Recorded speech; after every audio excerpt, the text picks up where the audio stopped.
Don't be feeling blue, no, no. Shine your light all around, like I know you can do, baby. Yeah, I know you can do. Now some people call me. Welcome, my friends, to the Sage Equate Radio Hour, your home for free and critical thinking, and I'm your host, Mike Williams. Tonight, Cara St. Louis returns to the show. Cara shares her research and insights into the theory of whether the sun is our true source of food and nutrition. And to kick the show off, Cara talks to us about her upcoming online lecture, Taste Buds, the Great Food Con, which is scheduled for Saturday, February 16th, 2019, from 4 p.m. to 6 p.m. Eastern Standard Time. For more information about the lecture and to obtain tickets, please click the link in the description box below. And so without further ado, here's the conversation with Cara. Well, folks, we're going to have a great show today. Cara St. Louis is back with us, and Cara is a good friend, and we go back a long ways. And every once in a while, we catch up, and we just have our conversations. And we're going to spend a good portion of the show, I would guess, on a new book that Cara is going to release called, is it Taste Buds, Cara? It's called The Great Food Con, a.k.a. Taste Buds. Okay, gotcha. Okay. It's a long title. All righty. And you're up in the northeast these days, and it's very cold there, yes? Yes, Mike. I am in Maine right now, and we've just gone through a weekend, which I'm remembering now is fairly typical for this part of the world. I had been away from this for about 6 years when I was in London, which is cold and wet, but it doesn't snow. And when you want to get from point A to point B, you get on the tube, or you get on a bus, or you walk, or whatever. This is a real shock to my system, I have to say. We've had, the whole northeastern United States has had this ice/snow/ whatever. And I'll tell you, I walked into this house. I've got this little house. I'm lucky enough to be renting. I live here now with my daughter. And I walked down in the basement and I saw an oil tank. Man, my heart hit the floor with a thud. I was like, no. Are you freaking kidding me? Oil I'm heat? back to oil. Yeah. It's expensive. I'm spending like $400 a month keeping oil in that tank. Can you imagine? I can't imagine, because we had that when I lived on Long Island many years ago. And I remember even back then, it was very expensive to heat the house with oil. Yeah, and I'm missing my wood-burning stove. That was the difference. If you have a wood-burning stove, which most people do in Maine, Maine is about a combination of wood and oil. Very, very little house on the prairie up here still, which is great in many, many ways. But in the winter, it's dangerous, downright dangerous. There's a lot of ice and that kind of stuff. But, and also I have to say, I'm probably going to get every Mainer I know is probably going to be mad at me in a second, but there's a real macho, about driving in the snow up here. That's how they gauge you as, to the size of your, what. It's how you feel about driving in the snow. I actually had someone say to me, yeah, when it snows, you got to drive it like you stole it. Yeah. I was like, what? Yeah. But yeah, that's their whole sort of swagger about driving in the snow up here. And I'm thinking, you know what? I have kids who still need me, whom I love. Yeah. I'm not ready to die, dude. Anyway, so anyway, the point being, I miss my wood burning stove, because a wood burning stove you can cook on. If everything goes to hell in a handbasket around you, you just huddle around the wood burning stove.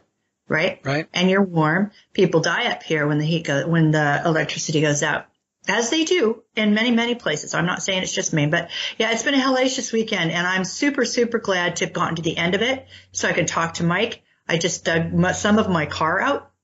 I have to tell you, last night, was it? I don't know. I was on Facebook with a friend who had just come to me and said she had been diagnosed with breast cancer. And because they know that I've just been through this thing with my eyes, and it was nutritional, and I did some Chinese things, and my eyes are, I no longer have the issue. So she came to me and asked me to talk about it and stuff. And the split second we started getting into it, I realized that there was water pouring through my kitchen ceiling. So I know, right? Maine, hey, in the winter, right? Woo! So I had to go deal with that. Freaked myself. Anyway, whatever. I don't care. I'm here. We prevailed. Mike is on the other end, as he always is. He's one of my most dependable friends in this community. And so there he is, and here I am, and we're going to talk about my new book, which comes actually with, I've been threatening to write for a very long time. And it comes with a lecture that I'm doing online in a couple weeks, February 16th. I'm doing the lecture part of this because last year, this time of year, I did a private invitation-only lecture on the Fae to kind of float that out there and see how people were were responding to the information and, that kind of thing. And so I invited the people I trusted to come and listen to what I had to say, and that worked out really nicely. So I think from now on, Mike, I'm going to do a winter lecture in January online because that's the only way you can get people's attention. Yep. They will not show up with their bodies in seats anymore. They will not, which is a big shame because there is nothing like talking in front of a room full of beating hearts. Yep. Nothing. And I will try to do that once a year if I can. That's just not easy. Anyway, so this will be my winter lecture this year. The subject or the title of this book is, as we just said, The Great Food Con, AKA Taste Buds. Something I've been thinking about for a very long time. It is connected to everything that we've been talking about and doing, going all the way back to chemtrails and the sun thief. One of the things that I've always said is the reason I got involved in that as deeply as I did is because it was so clear right off the bat that it was an esoteric crime of the highest order to get between us and the sun. And I just had to know what the hell was going on with that. And it gets crazier and crazier and crazier, but it makes more and more sense as I get into this food issue that all they have to do is turn off our food, which is the sun. And then when they turn off our food, they turn off the earth's food. They turn off, it's of course, this is what they want to do. Bill Gates is getting involved. I can't even tell you how I feel about that. Who gave Bill Gates permission to do that? Is he the emperor of the universe or something that he can just go do that? Does he not have to ask permission before he flies around in the plasma doing more destruction? Does anybody ask these questions anymore, Mike? No, they take guys like Bill Gates. If you see how they do it, what they do is they prop them up first as this friendly face. In other words, he was the person behind Windows, the operating system, and how wonderful that is, and so on. And so they build it up so that he becomes quote unquote trusted. Then they move him into another piece of the matrix, and then he starts to talk about that aspect of it. It has nothing to do with Windows or operating systems or computers anymore, right? Right. And so people are now conditioned to look at Bill Gates and think that he's the voice of reason, that he is some kind of an authority. People feel like they have an affinity for him because they think they know him because of the marketing that's been done to put him out there. Right. So who's given him authority? Nobody's given him authority. People basically just accepted it based upon the conditioning that was put out beforehand. Because this is a very topical subject, the book goes to a lot of things that we've been talking about for a long time. There will be tangents. There should be tangents, and we'll talk about those. Anyway, by the time this book comes out, which I'm hoping will be in about 2 weeks, several, half a dozen, maybe less than half a dozen talk show hosts, the people I actually trust, will have either copies of the PDF or they will have copies of the book. And the reason I'm doing that is because I'm sick and tired of people ripping me off. And they're gonna. As soon as Mike and I finish this lecture, somebody will have something out in 48 hours, just based on what I say. Okay? I've made my peace with that. It may not sound like it, but I have. I've made my peace with that. What I have learned is that people have copies of my book or they have explanations on their shows, and there it is. And that's all I really care about. So on with the book. So let's talk about, I did give him an outline, which I'm actually going to refer to because why? Because it's a big subject. It's a bit unwieldy because it goes to so many different places. Ask yourself what we were supposed to be to begin with. This goes to my work on the Fae. This goes to my work on the seed race. In the beginning, what was that, right? I have information that there was an entity involved in midwifing us. Well, that shouldn't be hard for anybody to get a hold of because one way or the other, we believe in an entity that birthed us. that gave us life or whatever. We even believe in the Big Bang, which I'm going to talk about later too. Well, we got here somehow, right? Somehow we got here. Let's say somehow we got here. And I would venture to say that when we got here, we were in mint condition, still in the box. Nothing wrong with us. I would postulate that. Okay. Then as gradually over time, we lost our sovereignty. We lost our ability to maintain our integrity esoterically, emotionally, psychologically, physically. All of those things was eroded. Outside sources. Okay. So what happened? Well, I'm looking at a situation where in the next book called I'm Magician, I'll be talking more about how we actually got here.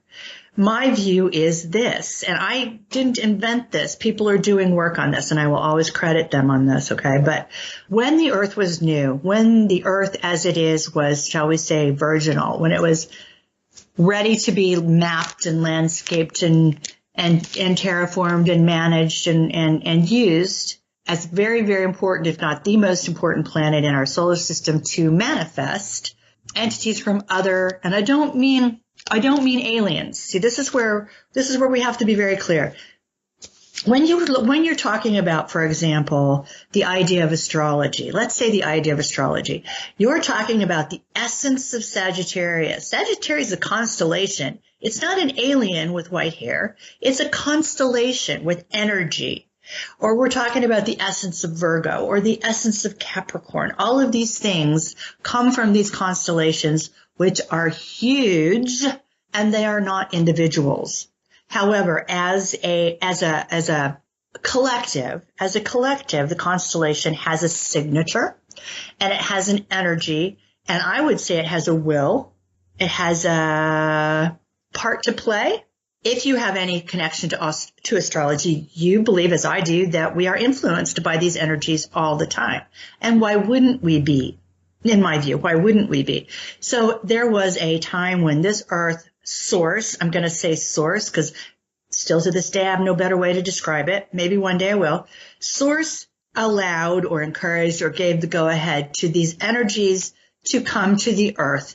And this was midwifed by our seed race, who were the Fae, which is why I say the Fae are not the fairy. Although we have learned a lot from debunking all of the crap that goes on around the fairy. It's not the same thing. I'm not talking about the same thing, which I have been saying for years. However, once I started talking about the Fae, everybody had to get on that bandwagon, Mike. Did you notice that there was just suddenly a renaissance of information about the Fae? Everybody had to have something to say about it. Even Graham Hancock had something to say about it. Because if you were in the ancient civilizations business, you felt like you had to take a position on the Fae. Yeah. Okay. So I just let everybody run with that. And I just kept saying, you guys have no idea what I'm talking about yet. But okay, go ahead. I'm enjoying it too. Anyway, these are the Fae. I have said that the Fae were tasked with putting in the ley lines, and they were. And then I spent a year or so going, and, because I didn't know where that went. How, why, what, where, who, how did that happen? What are you talking about? All I knew was I knew that the Fae had been tasked with putting in the ley lines. A year after that, I came across somebody's research that put it all together for me, which was to say that the energy from the constellations generated domes, which is going to make everybody happy. I don't care what shape you think the earth is. That's going to make everybody happy. Domes of energy. And they covered the planet with various sizes and intensities of these domes of energy. And within the context of these domes, you could access other dimensions. This is where the ley lines originated. You could pull the ley lines out of them. And in many, many cases, the Earth's response to a dome would be to raise a mountain. And so this is why we talk about holy mountains. A lot of people doing work on this. This isn't my work. This is work I was gifted with. And I am so grateful because it put that all together for me. Not all of the areas with these, well, the whole Earth is covered with them. Don't get me wrong. There's not a square inch that doesn't have one of these domes, but the response wasn't always a mountain. It was often a mountain. But the place on this planet that has the most power and the most amount of these little domes of energy that were given to us by the universe, by the solar system, the galaxy, the universe, and is actually under serious military control, Mike, surprise, is Avebury in Wiltshire. Okay. Not a shock. The Avebury, all of those megaliths in that area, that is the center of power from these. Okay, let's just talk about, I want to give you an example because as I said, this can be very difficult to get your brain around, and believe it or not, it does go to food. I know I am sailing this ship and the seas are high and mighty and rough, guys. I'm just trying to hang on. Okay, let's just take an example, the Untersberg, all right, which in my view is one of the most crazy, magical, sacred places on this planet. Very few people know about it. At the very top, there's a locus from which 12 ley lines radiate down from the mountain, yeah? Very typical, the locus of the ley lines where you raise hyperbolic towers of energy so that you can manifest. The Druids did it all the time. We used to do it all the time. We did it with our voices. We did it with this frequency, this resonance chamber that is our head. All right. That was the purpose of all of this. Mike knows I'm pointing to my head, my nose, my cheeks, my mouth. You guys don't know that. My larynx, because it's a radio show. Anyway, that was the purpose of this resonance chamber, to manifest by frequency, by voice, by singing, if you will. There's a place near CERN where there are 26 ley lines that come together in a locus. CERN is sitting just about right on top of it. That's not an accident. But this is also at the bottom of around the Untersberg, at the bottom of the mountain, where each one of those 12 ley lines sits at the bottom of the mountain, sits a Catholic church right on top of it. Of course. Again, not a shock, right? Yeah. All right. So you have to understand, I think, before you can talk in any meaningful way about what's really going on with quote unquote food, you have to understand who we are, what we were when we got here, and what we're supposed to be doing. And this is what I call the greatest con, really. The great food con. It is the greatest con. People have been coming toward this understanding for a long time.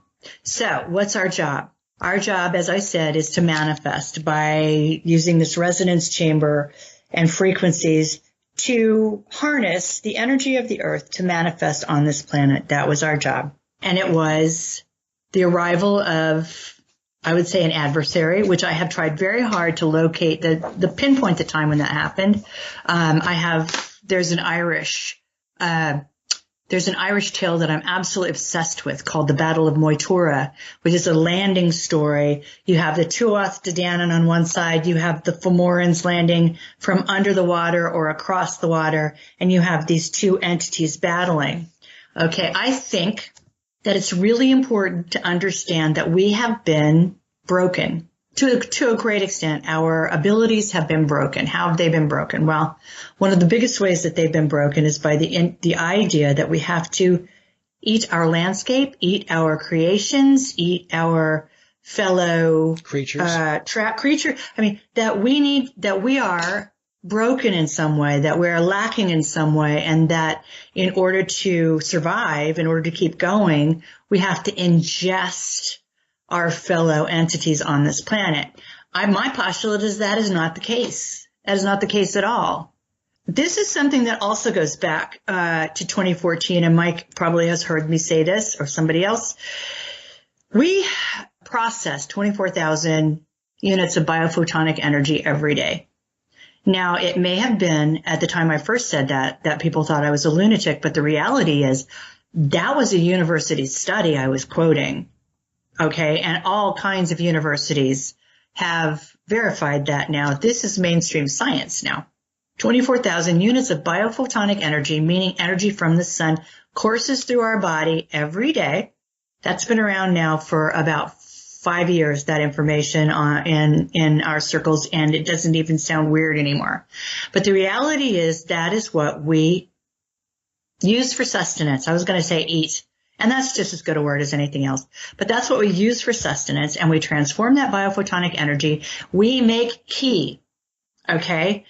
We have been convinced on this planet that key is there. And that if we are serene enough, if we are focused enough, if we are balanced enough, if we are zen enough, zero enough, then we might be able to access this energy called ki and live on it.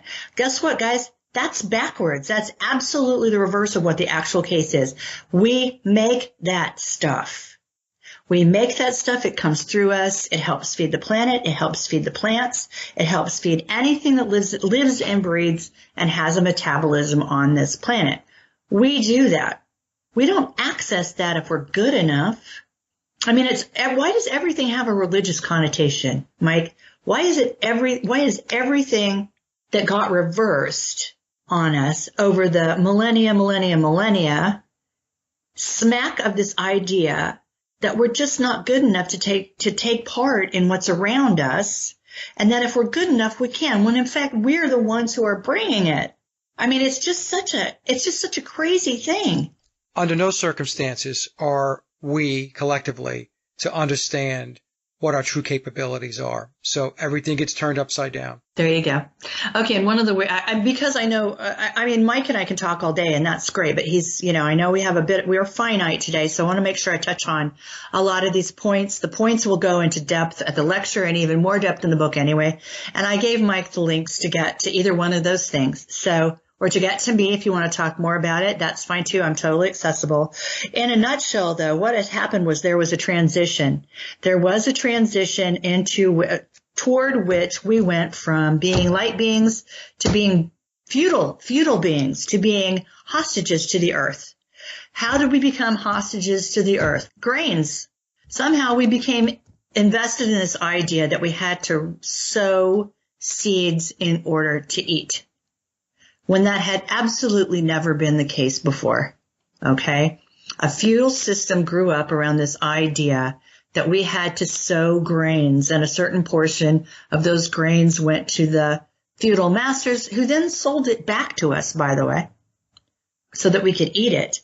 So there is that transition. That transition is something that I'm going to be investigating at great lengths. How did I come to this? Well, for about 5 years, I'd studied this idea of anidia, not eating.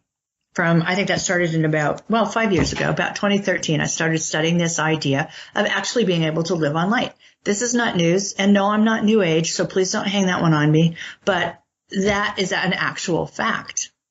People can live on light. Of course they can. That was our original intent. What came first, your digestive system or food? Were you born with a digestive system such that you needed to go out and find wheat, rice, grains to put inside yourself, or was your digestive system a response to something that was being pushed in your face? Okay. I also talk very much about the destruction of this resonance chamber that is your head. Okay. Let me just ask you a question. Have you ever been told that you can't sing? People have been telling children that forever. My mom was a music teacher. It used to make her insane because everybody can sing. It's what we can do. It's what we do. We make all that vibrate. We make all that vibrate. Well, singing, that's what our voice is. It's a frequency. Hundreds and hundreds of years of people telling you can't sing. And it's just a lie. Everybody can make all of that vibrate. But think about that resonance chamber. It's not just the addition of grains to your body. The Taoists call it bigu, the 5 poisonous grains. You will hear me say grains kill, and I'm not kidding. Okay. And the soybean is actually pulled into that grouping. Anyway, that's a Taoist concept that grains kill. And that came along, I'm sorry, I'll get back to the resonance chamber in a second, but that came along between the transition from Taoism, to Confucianism. Confucius, or whoever he was, or was working with, or working for, he certainly was working for the monarchy, the emperor in China, that level of society. Those who would enslave you to make you grow their grains talked about how before there was grain, there was nothing but starvation, and there was a miserable life, and all of that. When in fact the Taoists were talking about Eden. The Taoists were talking about Eden before the cultivation of grains came along. So you see there's a big line there that we're going to have to look into between one thing and another. In terms of your resonance chamber, let's talk about what's been done to that. First of all, you were told that you can't sing. Think about this idea of the witches around the cauldron, okay? Past, present, future, the Norns, Macbeth, all of that. Every Irish tale has these witches around a cauldron. The cauldron is your larynx. In Macbeth, they spit into the cauldron. The cauldron is your larynx, and the witches are generating song, resonance, manifesting the past, the present, and the future. How do you do that? Well, you have a sinus chamber that actually you're not born with. It actually develops as you grow. You have your lips, you have your larynx, you have your tongue, you have your uvula, you have all of these things, your adenoids, your tonsils. What have they been doing to your head in the 20th century? If they haven't destroyed this through a food addiction, which we're going to talk about in a second, they've been ripping all these organs out, right? Yep. Or telling you they don't matter, or they don't know what they do. Tonsils are a big part of your ability to manifest, to make that resonance chamber be what it's supposed to be. So they're trying very, very hard to destroy your ability, your resonance chamber to manifest, number one. And the wiliest thing that they ever did in the last 2 centuries was addict us via our tongue, our taste buds, right? And via our taste buds, the rest of our body. Now we talk about all the stuff that goes into our body that makes us ill. Now we talk about all the stuff that goes into our body that makes us fat. That's a new phenomenon. And there are armies of scientists out there working on better ways to addict your taste buds. I mean, people have been talking about that for a long time too. In Food Inc., remember that? Yeah. All of these people have been working on this one particular aspect of the great food con, and that is addicting us to stuff that we have no business putting in our bodies. So the question becomes, do we have any business putting anything in our bodies? This is what I'm working on right now. And I'm not even going to approach the idea of whether or not we can turn all that off. But if you think about it, Mike, think about what would fall in our culture and everybody's culture if there were no food industry. What goes with the food industry? Well, pharmaceutical business would Pharmaceutical business would come crash. to its knees. Yep, Right. Yep. right. Big Agra. Supermarkets, big Agra, yes. The transportation industry. What would happen to the transportation industry? Would there be a need for it if we weren't shipping food around all the time? I get your point. A huge piece of it would get yanked out because they are transporting food every which way from Sunday, right, any given day of the week. Right, right. And what about garbage? Let's talk about garbage, trash. Right, trash. Yeah. How much of trash is food related? Even if it's throwing away paper plates, even if it's throwing away your old table, your old dining room table, or your old this. Do you see what I'm saying? Most everything, I think, in an industrial world hangs on the idea of the food industry. What I think that every bad intention out there would be brought down if we didn't have to deal with this idea of food. Now, usually when I'm talking about this right here is when I put in a proviso that I'm not talking about anorexia here, guys. I'm not talking about bulimia. I'm not talking about any of those sorts of things. This is a completely different category, and I don't want anybody to think I'm encouraging that. This is something altogether different, okay? This is simply about the idea that we don't need, okay, I'm just going to say it, we don't need food to exist on this planet, and it's done nothing but injure us, destroy us, and get in the way of our ability to do what we were supposed to do here. So are you saying, Cara, that basically sunlight is all that's needed? Sunlight is all that's needed. That's what I'm saying. And of course, they're trying to get between us and the sunlight. Now, let's talk about the 20th century as well. Like I said, I will be going into this deeper as we go along. Maybe I can get Mike back after the book comes out after a while or whatever. But the idea is to briefly touch on all these subjects. Let's look at the cult of the foodie. Shall we look at the cult of the foodie from the 20th century? The chef, right? Yeah. Which sort of toward the end of the 19th century. But how did it really come into being? Who made food, turned food into a cult? Well, I think that was Julia Child. I think that was television and mastering the art of French cuisine on TV and, making it very sophisticated and very hip to be a foodie. That's still going on. There's that, and there's also the whole Norman Rockwell Thanksgiving dinner. This is your family. This is how you love your family. God Almighty, I fell for both of those hard. I cook for my family, therefore I love them. Right? Right. Well, and then you had the advent of the fast food restaurants, the chains back in the 1960s. I remember when McDonald's first popped up. That piece of it, the fast food business, has been in place for, 60 years? Yeah. 50, 60 years? Yeah. Yep. And it's just getting worse and worse. Okay, so let's talk about this. I mean, Julia Child's a fascinating character. She's a fascinating character. And she did work for the OSS. I don't know. I'm not making any claims there. I'm just saying. And then she was on television, and then we were talking about putting food in a whole different category. Plus, she looked like a guy in drag. She did. She did, right? And so then she's on television, and she is convincing us that the very height of competency is to be able to master, that comes up a couple times, the art of French cooking. All right. That for me, that's a clear start of this role of the cult of the foodie. Now, another thing that opened up a big aspect of this for me was there's another book that my son quite likes that just came out by an Iranian woman. Is it Salt, Heat, Fat, and Acid? I don't know. Very popular book. You can see that on Netflix. Go watch it. But when I saw the title of that series and that book, I thought, well, that's just alchemy.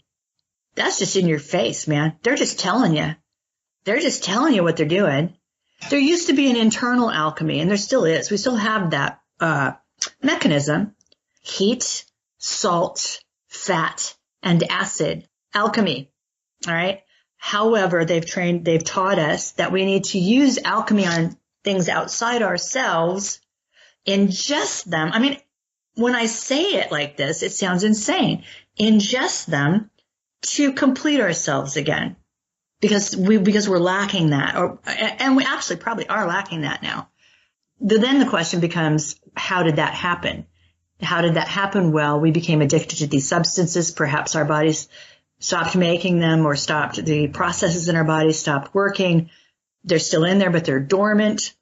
I think a lot of it has to do with the birthing process in the 20th century, where half of what we need to survive is left in the placenta and thrown away or sold to the elites. So we are kind of lacking everything that we need now, very much on purpose. This is a big subject. It's going to run from how we came here, what we were supposed to be doing, what happened to transition us to being sickly. There's a story of, like I said, I'm obsessed with this Battle of Motora story. It's a bardic tale from Ireland in which the head doida, the head druid, was walking to battle one day for this battle, waylaid by enemies in the other camp, and they said to him, if you can eat this huge vat of grain, we'll let you go, otherwise we're going to kill you, right? So he said, oh, I can do that. And in the story, he eats this huge vat of grain that then is actually mixed with animal parts and things like that. And then the head druid slept. In my view, what they're saying is the magic slept. For me, that's what that means. It's a very important story that I go back to again and again and again. So there is the ingestion of all these things that we're not supposed to be ingesting, which is not just Big Macs. It goes back to the dawn of time. And we have to understand that this is the greatest con, I think, that's ever been pulled on us. So, Cara, what if somebody has suggests the idea or the thought that the reason why we have the food that we have versus, let's just say, sunlight, because I know the theory about all we need is sunlight, that people can actually survive off the sun, that it is a construct of the age that we're in. So the Greeks had the gold age, the silver, the bronze, and the iron age.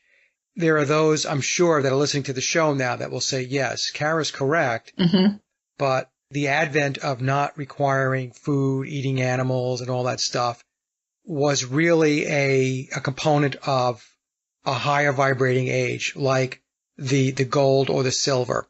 And so in the Iron Age, that's when it got introduced, right? So we're engaging in this type of diet, this type of eating, and so on.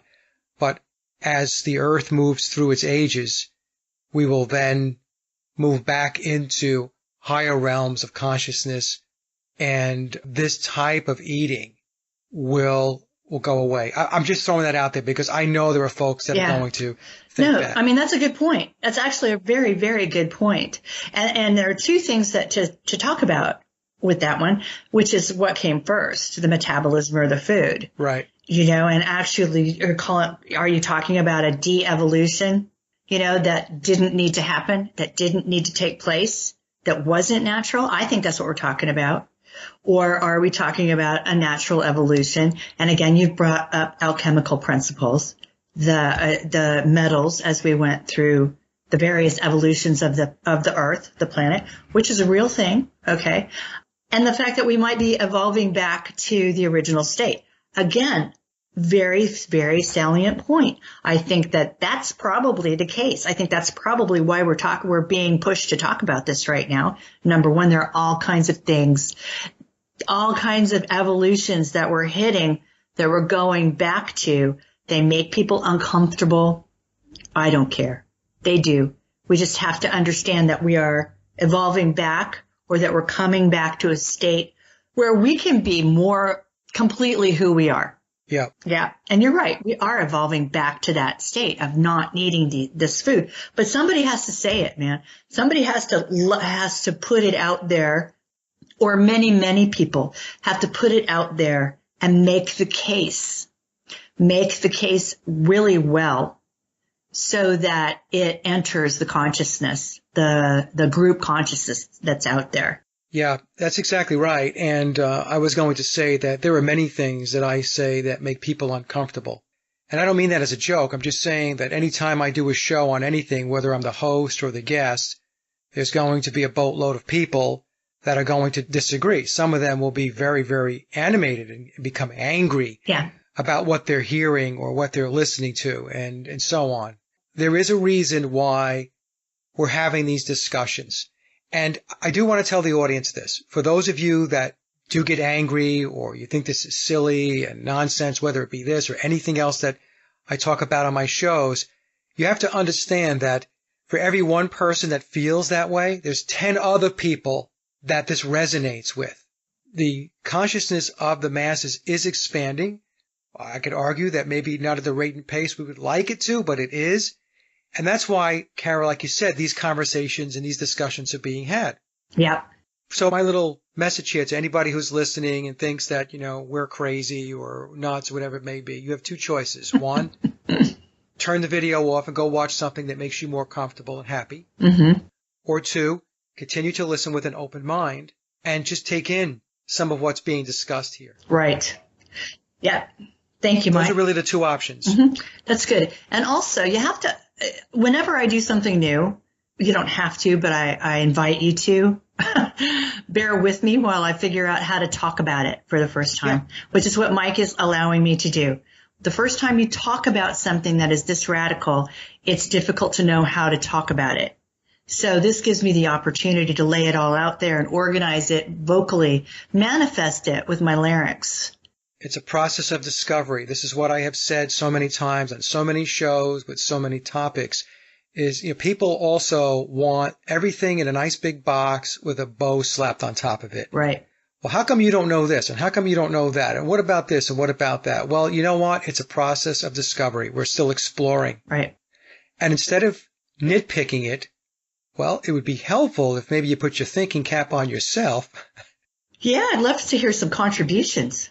Exactly. Totally. And contribute in a positive way. Yeah. Even if you agree to disagree, do it in a positive way. It's welcome, Right. So anyway, that's my little soapbox discussion for the show. Right. So I think there's just a couple of things I want to touch on again with you, Mike, with your indulgence. First of all, let's talk about the alchemical aspects of this.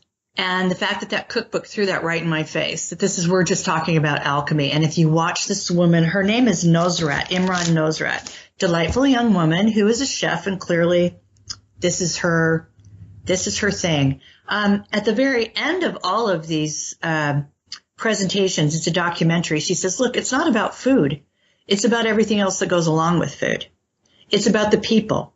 It's about the community. It's about companionship. It's about all this stuff, which sounds really groovy and comfy and all of that. But think about that.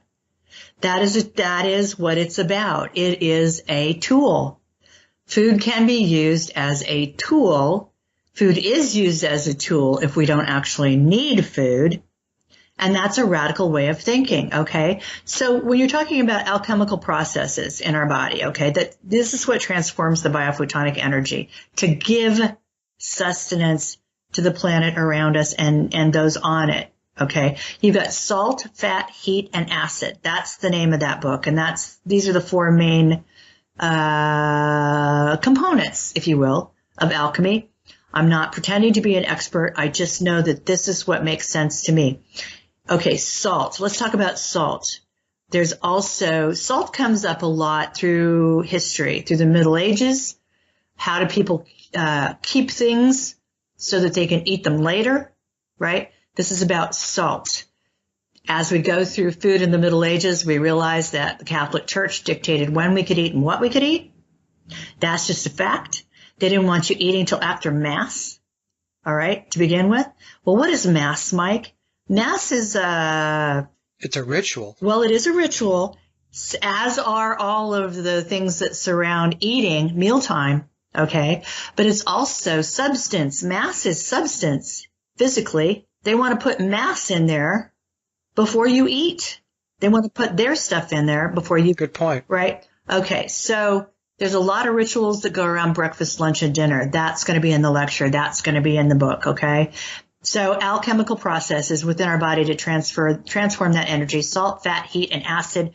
Salt cures meat so that we could eat it. Think about what I just said. Salt cures meat so we could eat it.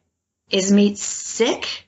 Why does it have to cure it? Why do we have to cure that before we can eat it? Good point. Salt is also part of the electromagnetic system of your body. Obviously, we all know that. We're a saline-based, sea salt-based unit walking around, right? But you're the salt in your body enables the neural system, the pulmonary system, the joints and all that. The joints operate in conjunction with the fat, by the way. Think about the fact that the magic protective circle is drawn with salt. You know, you put a circle around yourself, protecting yourself as the magician and everything in it with salt. Salt is the original organic crystal that's natural to us. When you replace salt with sugar, you have a problem. Sugar is not natural. Not the way we eat it. That's for damn sure. And you might remember Emily Moyer did a fairly deep, radical piece of work on sugar as programmable matter. Yeah. Yeah. It's also a crystal. Okay. Salt versus sugar. Don't put sugar in your body really. And anyway, the entities that are trying to destroy us and keep us from manifesting as we are supposed to, can't deal with the natural balance of salt in our system. So there's a huge drive to get us away from salt. I invite you to think about that from the 1960s onward. You're supposed to put the salt down, aren't you? Don't put any salt in your body, for God's sake. Well, certainly don't put the iodized table salt in your body. That's poison. But sea salt is not poison. Sea salt is very much what we are on the inside, okay? All of the alternative salts that get mined and hacked and beaten to death getting out of a mountain, those are not really good. Only organic salt harvested from the ocean is good. Your amniotic fluid is what? Sea salt. Your blood is what? Sea salt, okay? The artificially orchestrated scarcity or hollow that we can't fill, right? Like I said a minute ago, is probably because half of what we're supposed to have in us when we're born gets thrown away. All right, so that's salt. Salt is hugely important. There are people who say the Philosopher's Stone is just salt. That's all it is. All right? Heat. Let's talk about heat. What does heat do? Heat causes us to ascend. It rises. It speeds everything up, right? Right. And it creates levity. Levity is very important. Levity is the opposite of gravity. That's what heat does. What does heat do in your body? Well, what do you do for your poor child when he's got a fever? You throw crap at it to stop the fever when the fever is what the kid needs. The heat to burn things out. That's an internal alchemy, an internal alchemical process. Okay, let's talk about fat. I recently came across, and I want to say this because this was very, very exciting to me. There is a guy, and I know you're going to laugh because his name is actually Professor Peter Light. All right? Professor Peter Light. That's appropriate. I know, right? He's the chief investigator of the Light Lab at the University of Alberta. All right? And he has discovered, that's a simple way to put it, but that lab has discovered that fat has a light receptor. Fat has a light receptor. All right. I mean, that alone is a chapter because you have to untangle all of that.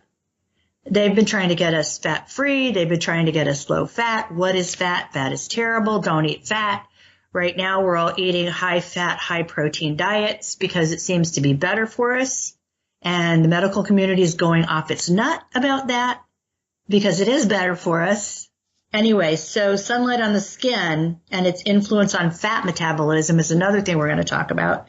That is that goes to the alchemy of heat in our bodies as well. I want to make you guys aware of that. I sent Mike the link to that. It's a 20-minute video. What happens is I see stuff like that and I pull out what I need. The hard science is almost never what I need. Almost never is the hard science what I need. But you'll be interested in that. There are light receptors in fat tissue. The ion channels, the fat tissue, as they apply to heat in the fat and work with the sun. They're talking about the melanopsin molecule. This is interesting, Mike. The postganglionic retinal cells in your eyes have to do with the receptors of fat tissue. Having said that, what that brought to my mind is the pituitary gland. We talk about the pituitary gland and how it gets encrusted in all this garbage that we take in, or the garbage that comes in through our eyes. But I know, without a doubt, that there are light receptors in the pituitary gland. How do I know that? Well, for most of my life, if there was a light on anywhere in the house, I knew it. And that's your pituitary gland. Do you have that phenomenon? A lot of people, we all used to have that phenomenon, Mike. My mom did till the day she died. Okay, if there was a light on in the living room, she could have been 10 rooms away, and she knew it. Yeah. As you're talking, I'm trying to think if I actually can't say that. You can say that. That's true. No, that I'm aware of a moment where, specifically where I knew a light was on and I wasn't anywhere near that room. Well, now you'll be thinking about it. Now I will be thinking. Now you'll be thinking about it. These are light receptors primarily in your pituitary gland. Okay. Anyway, so I want to direct people to that fellow's work because that excites me, this idea that fat has light receptors and how much of the food industry, how much of the nutrition industry, how much of the medical industry is aimed at dealing with fat and how our bodies are collecting fat now in ridiculous ways, in unhealthy, weird ways. Why is that piling on? There's no reason for that to be piling on. Maybe it's because there's something between us and the sun. Yep. Do you know what I'm saying? I understand that this is completely radical stuff. I get that. And I know there's going to be some immediate flack. But the reality is they get between us and the sun, and our fat has light receptors. Something bad, something not natural, something unnatural is going to start to happen. Well, first of all, we know that they are blocking the sun. Right. That's the whole aerosol spraying program. And the other thing is how they continue to change the light sources that we have inside the house. Mm-hmm. Changing the light bulbs. Yes. And going LCD, all different types, mercury-based bulbs and stuff like that. Right. So I always found that quite interesting where they put it under the guise of energy saving, right? Everything's always about saving energy. But I've always looked at it and said, why do they continue to alter the artificial light? Why do they continue to do that? Right. There's a reason why they do that. Now, I haven't figured out, well, I can hypothesize what the reason is because they're screwing with the light. There you go. They're just screwing with the light Yeah. because these lights, especially like blue light as an example, affects you. It affects the human body. It affects like blue light at night. If you are exposed to that, you're going to have sleep problems. Uh-huh. Right? That's why I think that they're doing it. I think they're doing it as an ongoing program to keep the human body, the mind-body dynamic off balance. That's my opinion, okay? It's not scientific in any way, but, they have a reason for doing the things that they do. That's okay. If it was scientific, I would trust it far less, Mike. I'm much more interested in what your intuition is, and I always will be. You trust your intuition. The science is something that was developed to justify all the wrong turns and all the crap that shouldn't be. Yeah. Which is why they can't figure it out. Science hasn't figured that out yet. Well, I don't care. I don't want to hear about it. Do you know what I mean? I'd rather hear about people's intuition. It's like telling us there's no cure for cancer yet, which is just right. Unbelievable. Right. Yep. Anyway, I don't want to. Let's not go there. We've gone there, and we'll go there again. Absolutely, we will go there again. But I mean, okay. So we talked about this. How we tell ourselves the truth. We tell ourselves the truth constantly by saying things like salt cures meat so that we can eat it. Can I ask for one thing? Here's one that just leapt out at me.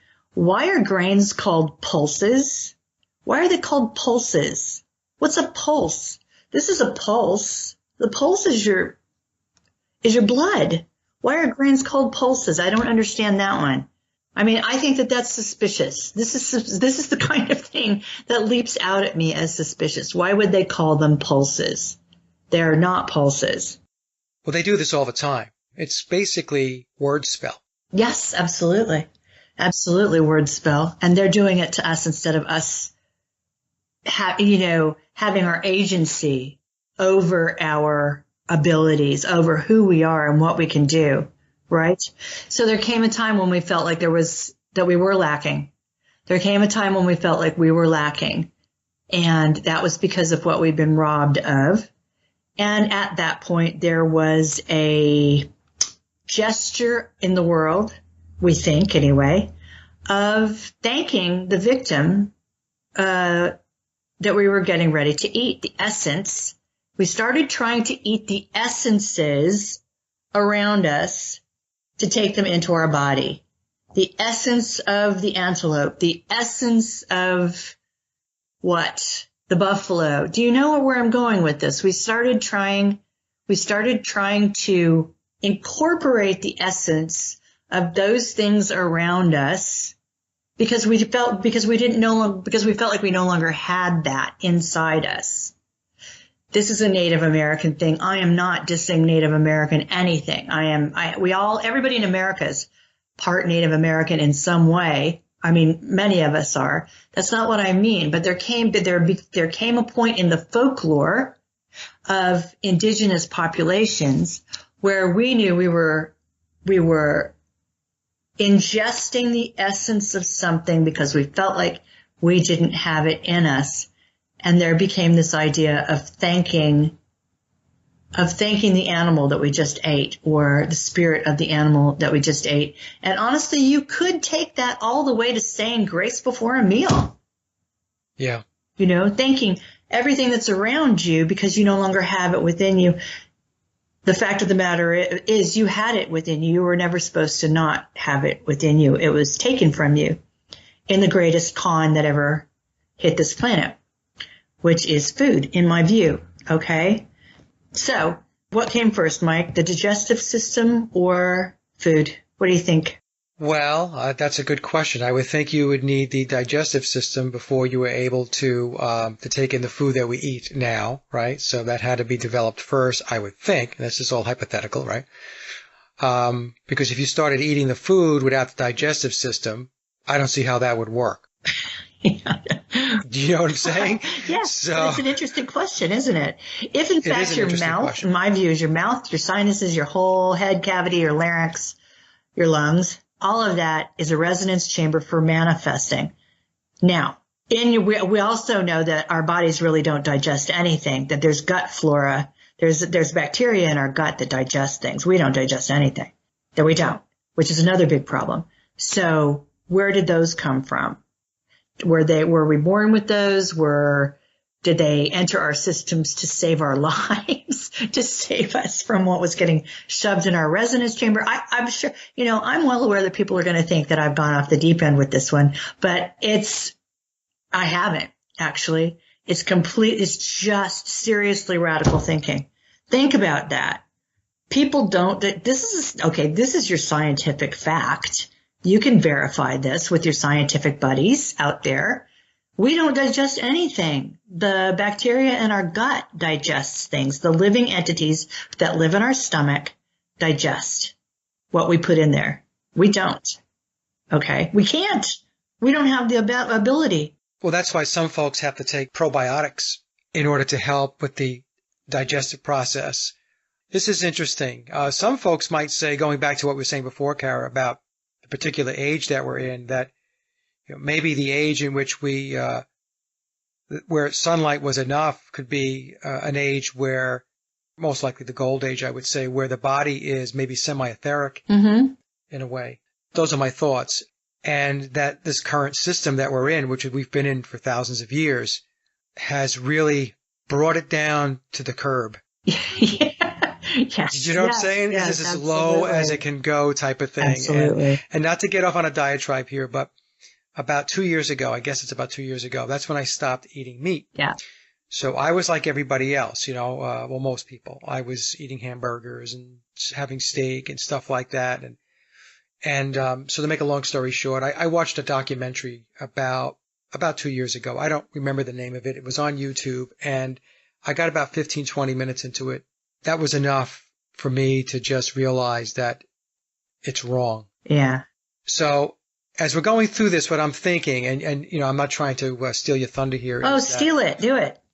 No, because some of the audience might be saying, okay, well, we're never going to go back to right now at this point in time to a point where we are just taking in sunlight. I mean, right now I'm talking about, or that I'm definitely not a semi-etheric being. So what are you guys talking about? Like, what are interim steps? So I think the interim steps would be to really start to pull back and assess and evaluate what you are putting into your body. Like right now, yes, in my view, I have to put something into my body in order to live, right? Right. But it comes down to what are you putting into your body? Yeah. So it has to be done in an incremental way. You've got to step it down. Yeah. And you have to try to get back as close as you can back to basics. I'll just say that that's my little piece in case anybody was wondering, like, well, how do you fill the gap in between just living off sunlight and the way we're eating now? Well, the way that you close the gap is you have to really start to evaluate and make choices, healthy choices about what it is you are putting into your body. Right. And then you have to reevaluate what healthy is. I mean, Mike makes a very, very, very good point, because in saturating myself in this subject right now, what I've come to understand deeply is how addicted I am to so many things. You try to change things, and you understand that they really have you.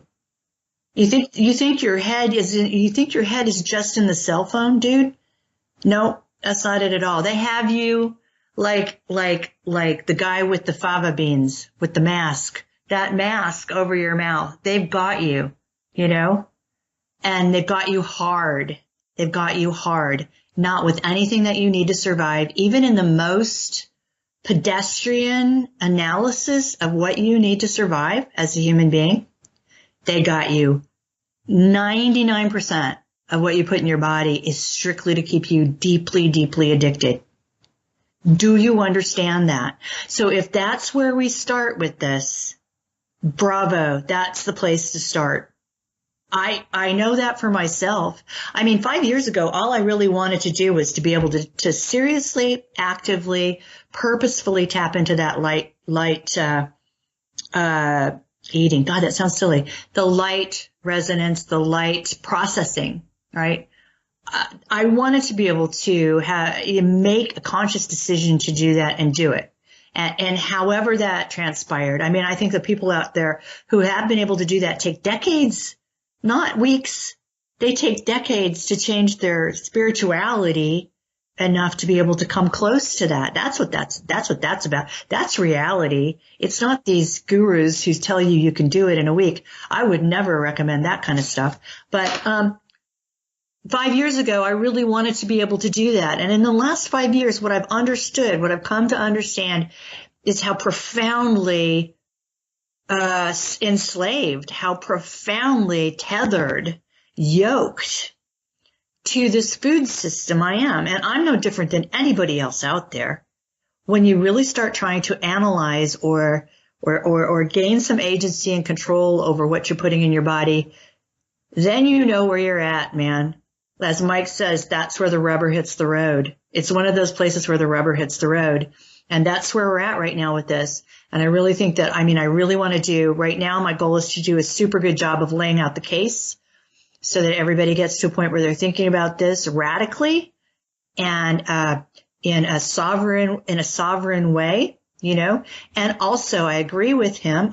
Maybe I shouldn't say that you actually postulated that, Mike, but in my view was that you said, what if this is a evolution back to where we need to be? I think that is absolutely the case. I think that's absolutely the case. It's not the only thing either. I think that we were, what do I want to say? This is probably going to cause a lot of people's head to blow off, and I don't want to really get into it, but this gender stuff, this not changing your gender, but this idea that you are non-binary, that you're both, right? That's an evolution. In my view, I'm going to take it for this one, but in my view, I'm just convinced that is an evolution because we've been that way in the past. We have. That's your science. Go look it up. Where we were self-contained, and both of those things separating us into two things was probably not supposed to happen. And now we're headed back to this one thing where we are all, how can any New Ager, if that's what you are, not understand this idea of the all in one? Where we are self-contained, we are both of those things. We are all of those things. So there's a lot going on out there right now that people are acting like, well, that's one of them. People are acting like chimps throwing their own crap at you through the monkey bars, through the bars of their cages because they're scared. This kind of stuff scares them. Food is one of those things. We are evolving, re-evolving. We are evolving back to a state where we should be, but we can't do that without understanding.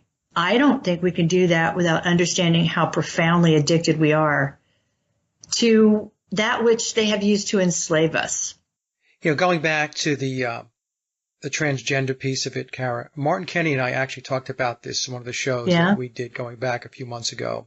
And it is a very, very combustible topic because when you try to lay it out the way you did, alchemically, they're looking for unification. Yes. Right? Yes. Now, what I'm going to say, and that's all I'm going to say about it, folks, okay, because this show is not about this, but if you understand the concept, theoretically, what Cara is talking about, fine, and then you're getting it. We're not saying the way it's going about is good or bad, the way it's being presented. Okay, right. We're talking about it from a much higher level. Right. A much higher level. If it's something that really bothers you for us to even have this discussion, then just let it go and move on. Right, right. Okay? We're not advocating anything. We're just saying when we talk about this type of stuff, this is what I do. I have to try to position myself to think in terms of what I refer to as the pyramid of power, the controllers. Yeah. What do the controllers do and how do the controllers think? And I don't pretend to know everything about the controllers, what they do, how they think, and all that stuff. But I try to invest my understanding in how they go about this. And everything that they do is embedded in the mystery religions. I'm going to say that. Yeah. And if you study the mystery religions, then this type of discussion about unification of the sexes and stuff like this becomes more understandable. And that's about as much as I'm going to say on it, because there are going to be people right now that are screaming at their monitor and their speakers. Yeah, absolutely. I hope so. I hope so, Mike. That's all I'll say about it. I hope so. I think that we need to, when it comes to this kind of truly radical, in-depth thinking and discussion, we need to hit that nerve with people so that they really feel deeply about what we're saying. Okay. And before we leave that one topic, because I've been kind of following this in the social media and things like that, and my own knowledge of many people who are engaged in this arena. If you cannot get with the idea of non-binary or gender fluidity or those sorts of things that are being talked about, right? Can I ask you from the bottom of my heart to not make it worse? You don't have to support it, but could you possibly not make it worse? These people are trying to be very brave, courageous, talk about it, okay? Some of them. Just, you don't have to agree with it, but just try not to make it worse. You know what I mean? For them, that's my ask right now in that arena. But it's very much the same kind of thing as coming as an evolution back to who we're supposed to be, the integrity of our physicality, our etheric body, our astral body, all of those things. One of the most insidious assaults, one of the most permanent assaults was this introduction of what others labeled as food. Okay, food. Think about it. Think about yourself in relation to what you put in your mouth. Okay? Think about how enslaved we are. Think about the monarchies that are kept going by the sweat of the toil of the people who are growing rice. I mean, it really does come down to that. It does come down to that. Peasants growing, farmers growing. God bless the farmer, but because they think they're being, and they are in many ways being autonomous, they are, but actually they're a bit of a slave to a system that's enslaving, unless they're doing things just for themselves, which most people aren't. They have to sell a little bit of their extra to get a little money, right? Anyway, Mike, I'm going to do a lecture about this online in a couple weeks. I'll get more in depth with that. That's February 16th. Mike has all the information. If you want to come to that, please do. And then the book will come out in a couple of weeks, and maybe give this a couple of months to sort of sink in, to hit the consciousness. Yeah. Let's think about this. Let's sleep on this for a couple months. And I promise you in a couple months, we'll have some deeper things to say about it. And thank you to Mike for giving me the opportunity to talk about this for the first time. Oh, anytime, Cara. Anytime. This is better than talking about the same old. Oh my God, Mike. Just beating stuff into the ground. Mm-hmm. Yeah, I'm not gonna continue to try to wake people up about chemtrails anymore, blah, blah, blah. No. We talked about this before the show started, and I may as well just repeat it a little bit here, that Cara and I were talking, and I had said that I don't view my job as being responsible for waking people up. The responsibility of waking up is on the individual. Right. Is on each one of everyone who's listening to this, or even if you're not listening to this. Everybody has a responsibility for themselves. What I do is I just put information out, either through my guests or if I happen to be a guest on a topic that I'm talking about. That's it. I'm not asking anybody to agree with me. If it resonates, fine. If it doesn't resonate, that's fine too, because at the end of the day, my life goes on. Yeah. Do you know what I'm saying? Absolutely. Life goes on. As Mike and I are busy trying to walk our talk now. We're trying to walk our talk by populating our lives with activities that bear witness to what we're trying to say. And we're not being all vocal about that. We're just doing it. Right. And part of that doing it is living your life. Yeah. And having quality time with your family. Yep. And your friends. Yep. Okay. Whether they're awake or not awake is irrelevant. Like I said, everybody has their own rate and pace. They're here for whatever it is they're here to learn. But that's a big piece of living here. And if you're going to invest all of your time in negative stuff, dark stuff, then what's going to happen is you are going to sub-optimize your own life. You're going to sub-optimize your own happiness. Right. So you have to strike a balance. There is a balance to looking at conspiracy or digging into alternative research and enjoying why you're here. That's right. That's right. Otherwise they win, dude. They win. Exactly. And that's the last thing I want to have happen. Right. That's exactly right. So I spent 6 years traveling and talking about my books and writing new books and trying to get people to bums in seats to listen to what I had to say. And then I said, you know what? I can do that. I'm going home to my kids. I need my family. I love my family. I need my family. And it's time to just put all this stuff into practice. Let other people pick up the hue and cry that happens when you first discover something. That's always going on, right? Right. Now I just want to live my life the way I said it should be lived.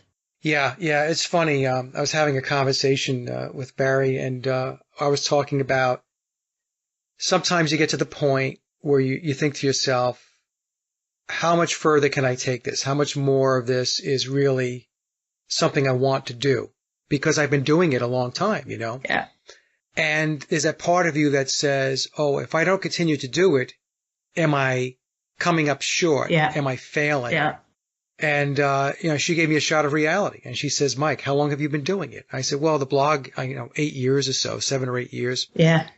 And I said, the radio show is 5 years now or something. Right. And she says, you've paid your dues. Yeah, exactly. You've put enough content out there. You've done what it is that you felt you needed to do. And at some point you decide that you're going to go do something else because that's where your heart takes you. Yep. Do it. Then you do it. You do it. You do That's it. That's right. Exactly. So, yeah. So if I sound like I've mellowed out a little bit, folks, it's because I have mellowed out a little bit. Well, you just have to understand. I mean, this is another thing Mike and I have been talking about off and on for a good year is what is our place in this community? What is this community for? Where do we put our energy?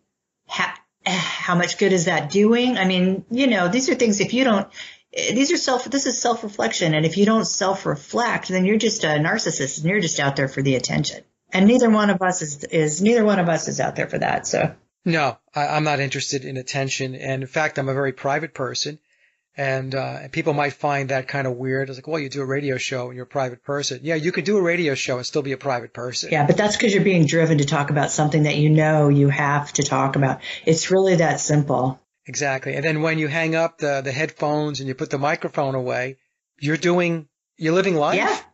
Yeah, you know what I'm going to go do? I'm going to go dig my car out from under the snow, and I'm going to kiss it on its hood for starting.